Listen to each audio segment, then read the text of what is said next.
I was halfway across my own lake when the red and blue lights lit up the water, like a county fair. I didn't buy a ticket to a woman with a clipboard on the dock, cupped her hands and yelled, "Sir, bring that boat in."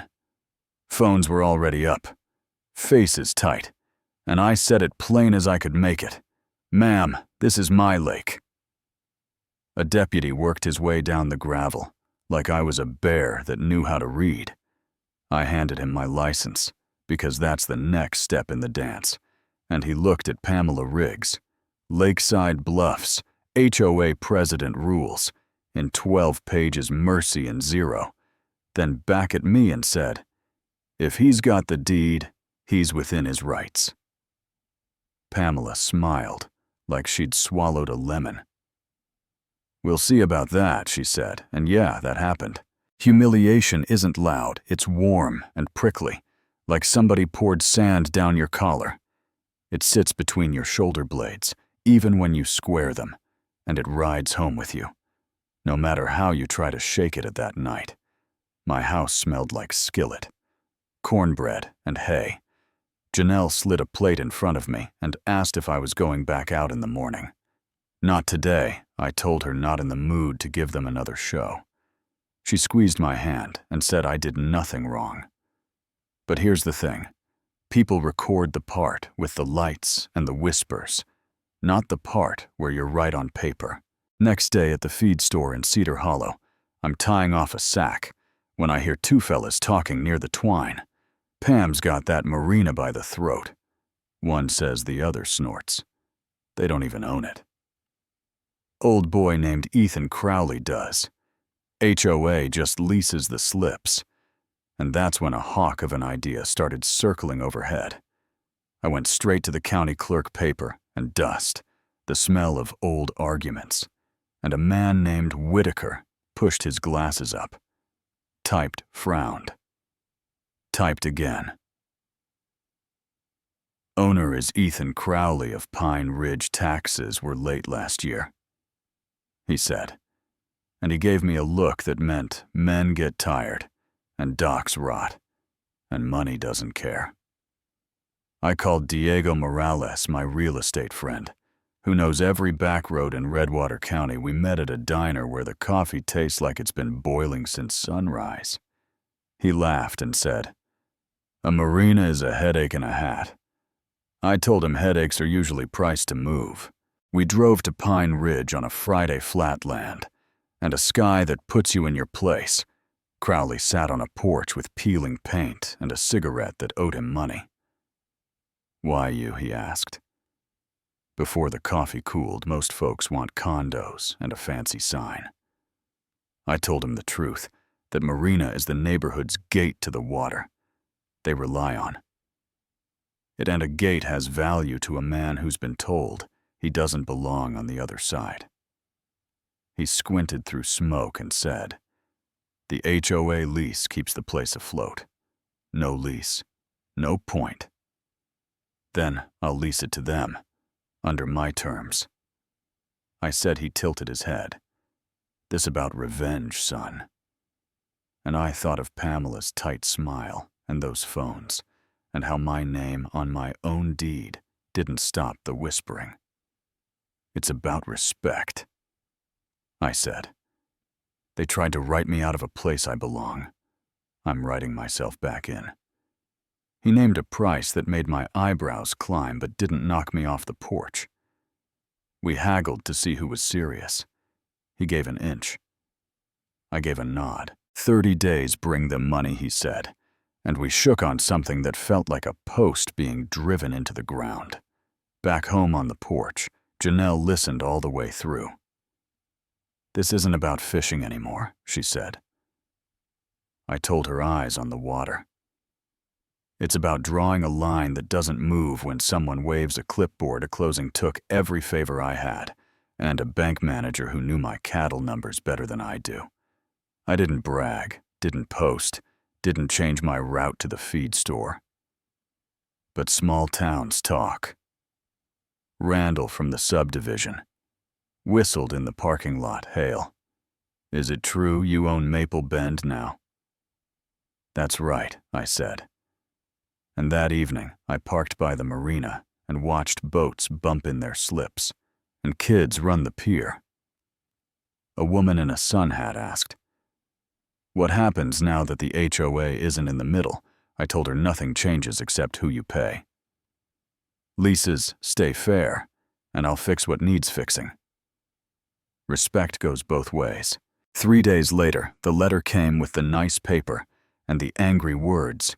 Pamela demanded a meeting to discuss my interference. I tucked it into my pocket and walked into their clubhouse anyway. Coffee and floor wax and folding chairs. That squeak when folks shift, she leaned into a microphone. Like a judge, as you all know. The Marina has changed hands to a non-resident. This raises serious concerns. I stood up and didn't ask permission to talk. I didn't come to fight. I said 2 weeks ago I was treated like a trespasser on my own. Water deputies called phones out. The law said I was right, but the damage was done. So I made sure nobody could write me out again. A voice in the back shouted, "So you bought it to get even?" "No," I said. "I bought it because it was for sale, and because I could, and because I'm done asking permission to exist on land. I pay for Pamela." Smiled with a blade edge. "Talk is cheap, mister. Hail repairs are not what happens when you sell to the highest bidder." I told them. I run a ranch, not a racket, that I'd be fair. That I'd work with folks who hit a hard patch. A woman asked if I'd put that in writing. "Yes," I said. "Clean. Clear leases for everybody." You could feel the room lean, not all toward me, but not all away either. Pamela wasn't done. Emails, flyers, a Saturday protest with hand-painted signs, and faces I'd seen waving from pontoon boats last summer. I drove down, anyway. The crowd went quiet in that way. Only crowds can. She raised her clipboard like a gavel. "Explain why you think you can dictate our access." I didn't swoop, I said. I signed a guy in sunglasses, yelled about fees. I asked him, "What happens when you stop paying for docks that are already falling apart?" I told them I'd be fair, and they'd see it in daylight. Not in a memo, the sun hat woman stepped forward and said, "Put it in writing." I told her the drafts were already moving. Someone clapped, slow and stubborn. A few followed. Pamela stormed off like thunder. Didn't respect her yard. Repairs started Monday. I hired a local crew because money ought to circle your own town before it leaves. We pulled up boards that had been complaining for years, reinforced the posts, added lights, so people wouldn't bust a shin at dusk. Sawdust in the air. Hammers. Talking proof you could touch the loudest skeptics. Signed leases with hands that trembled a little, then asked if their slip could be closer to the bait shop. I said yes when I could, and no when I had to. Pamela tried one last swing at the county, some covenant from the dinosaur era. The clerk mailed me a sentence that felt like a door clicking shut. Deed is clear, complaint dismissed. I slid that paper into a drawer and only looked at it on long days. There was another meeting I went, because showing up is 80% of telling the truth. Pamela talked about stability under private control and scanned the room like a teacher counting heads. I raised my hand and spoke before she called on me. "A stable dock is built on posts." "You can see," I said.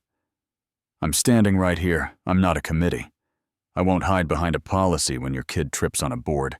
You'll know what you're paying for because you'll see it. Pine and screws, not bullet points and a smile, and if you get tired, someone asked. Then I'll say it to your face before I do anything else," I said. And for once, nobody tried to out-talk that. Fall rolled in like a long exhale. The Marina looked stronger than it had in years. People who filmed me that first day now waved with coolers under their arms. Not everybody changed. Pamela kept her title and a small circle that liked the sound of their own outrage. But the water felt easier, and that matters. One Saturday, a woman from the protest came up with her little boy and said, "Thanks for the lights," because she doesn't stumble on the ramp anymore. I said, "You're welcome," and left it at that. Later on the porch, Janelle told me. I turned the tables without shouting that I let the work do the talking. I told her respect isn't a gift. It's brick by brick. You show up, you do the thing, you outlast the noise. Here's the twist a lot of folks don't like to hear.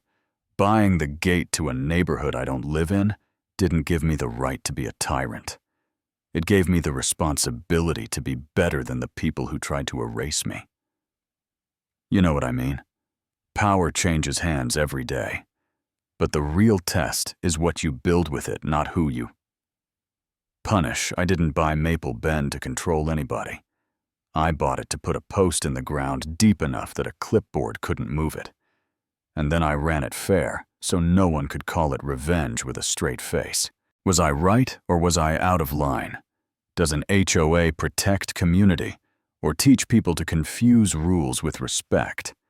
How much of what happened on that dock was about property lines, and how much was about the kind of man they did or didn't expect to see in that boat? I can't answer that for you. I can only say this. When I realized a speech wouldn't fix how it felt to be called a trespasser, in my own cove, I built something that didn't need a speech to stand, and when the dust settled, the water got quiet again. If you've been written off or told you don't belong in a place you built with your own hands, I hope you get to plant your own post and run it fair. Now, I want your take. Drop a comment and tell me where you stand. Was I right to buy the Marina, or did I swing too hard? Did the HOA have a point, or did they hide behind rules to justify a bias? What would justice look like in your town? And if you want more stories told the way they happened, hit subscribe, stick around, and make some noise in the comments.